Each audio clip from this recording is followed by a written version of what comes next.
Hi friends, అందరికీ నమస్కారం. Welcome to my channel.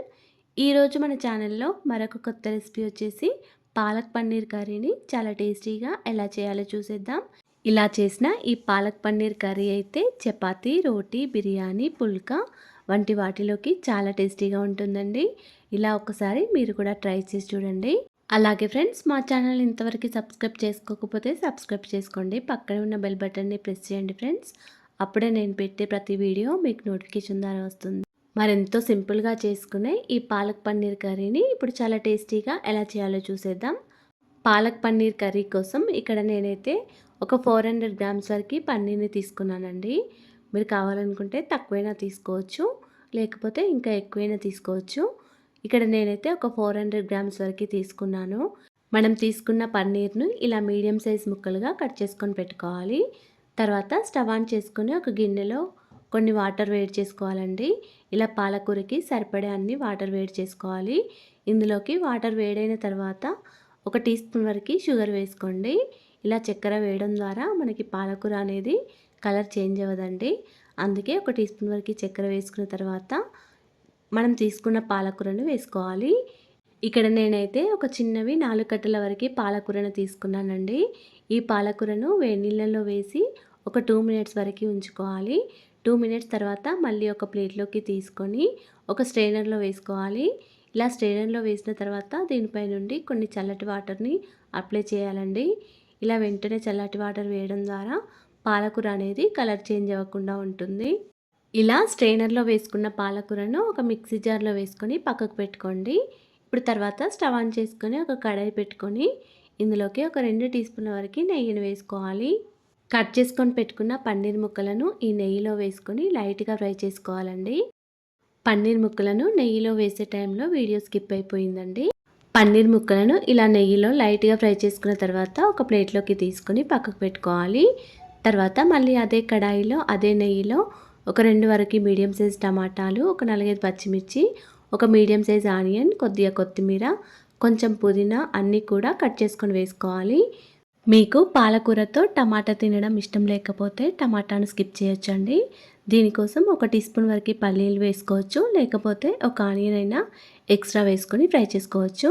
తర్వాత దీనిలోకి ఒక 2 టీ స్పూన్ల వరకు జీడిపప్పును వేసుకోండి. ఇలా అన్నీ వేసుకొని ఫ్రై చేసుకున్న తర్వాత మిక్సీ జార్లోకి వేసుకొని పక్కకు పెట్టుకోండి. తర్వాత మళ్ళీ అదే కడాయిలో ఒక 3 టేబుల్ స్పూన్ల వరకు ఆయిల్ వేసుకోండి.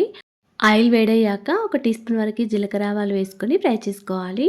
తర్వాత ఒక 2, 3 పచ్చిమిర్చి, ఒక మీడియం సైజ్ ఆనియన్, కొంచెం పుదీనా ఇలా చిన్న ముక్కలుగా కట్ చేసుకొని వేసుకోండి ఆనియన్స్. ఇప్పుడు దీనిలోకి ఒకటి పెద్ద ఇలాచి, ఒక 2 వరకు యాలకులు, ఒక టీ స్పూన్ వరకు కసూరి మెతిని కొద్దిగా క్రష్ చేసి వేసుకోండి. ఇలా ఇవి వేసిన తర్వాత ఒకసారి కలుపుకోండి. తర్వాత దీనిలోకి ఒక టేబుల్ స్పూన్ వరకు అల్లం వెల్లుల్లి పేస్ట్ వేసుకోండి. అల్లం పచ్చివాసన పోయే వరకు ఇలా కొద్దిసేపు ఆయిల్లో ఫ్రై చేసుకోవాలి.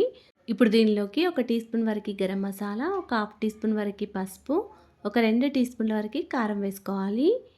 ఇలా అన్నీ వేసిన తర్వాత ఒకసారి బాగా కలుపుకోవాలి. అన్నీ కూడా కొద్దిసేపు ఆయిల్లో ఫ్రై చేసుకున్న తర్వాత దీనిలోకి మనం మెత్తగా గ్రైండ్ చేసుకొని పెట్టుకున్న పాలకూర, టమాటా, ఆనియన్ పేస్ట్ని వేసుకోవాలండి. అప్పుడు మనం మిక్సీ జార్లో వేసుకున్న పాలకూర, తర్వాత టమాటా, ఆనియన్, జీడిపప్పులను వేసుకున్నాం కదా, వాటన్నిటినీ కూడా మెత్తగా గ్రైండ్ చేసుకోవాలి. గ్రైండ్ చేసుకున్న పేస్ట్ను ఇప్పుడు దీనిలో వేసుకొని ఒకసారి మొత్తం అంతా కలుపుకోవాలండి. మనం వేసిన అన్ని ఇంగ్రీడియంట్స్ కూడా ఈ పాలకూర పేస్ట్లో కలిసే విధంగా బాగా కలుపుకోవాలి. ఇలా మొత్తం అంతా కలుపుకున్న తర్వాత ఒక 5 మినిట్స్ వరకు ఇలా మూత పెట్టుకొని ఉంచుకోండి. ఇలా కొద్దిగా ఆయిల్ పైకి తేలే వరకు మూత పెట్టుకొని ఉంచుకోండి. ఒక 5 to 7 మినిట్స్ తర్వాత మళ్ళీ మూత తీసేసి దీనిలోకి కొద్దిగా పెరుగును వేసుకోండి. ఒక 2 టేబుల్ స్పూన్ల వరకు పెరుగును వేసుకొని బాగా కలుపుకోవాలి. పెరుగు మొత్తం పాలకూర పేస్ట్లో కలిసే విధంగా బాగా కలుపుకోవాలి.